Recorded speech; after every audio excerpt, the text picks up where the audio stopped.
السلام علیکم، بسم اللہ والصلاة والسلام علی ملت رسول اللہ۔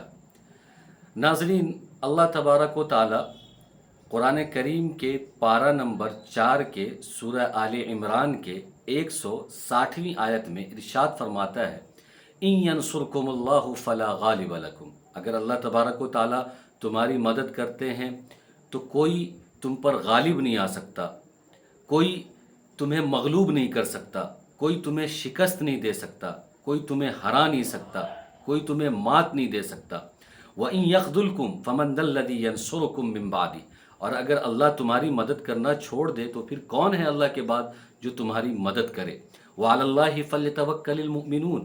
اس لیے مومنین کو اللہ کی ذات پر مکمل اعتماد، مکمل بھروسہ، مکمل توکل کرنا چاہیے۔ اللہ تبارک و تعالی ہم سب کی خوب سے خوب مدد فرمائے۔ آمین۔ وآخر دعوانا ان الحمد للہ رب العالمین۔